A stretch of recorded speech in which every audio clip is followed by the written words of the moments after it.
Kolekcionart.com je zamišljen kao digitalna platforma putem koje će se najširoj mogućoj publici kroz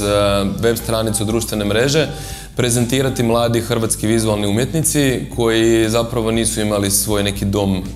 na sceni i onako nerazvijenom tržištu umjetnina u Hrvatskoj.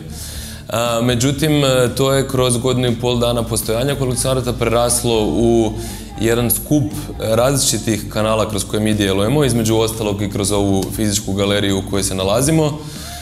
gdje održavamo gotovo na mjesečnoj razini izložbe naših umjetnika, druženja sa zajednicom ljubitelja umjetnosti koja nas prati i zapravo sav naš rad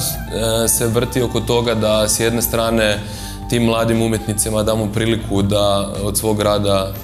žive i da od njega zarade, a s druge strane da stvaramo i educiramo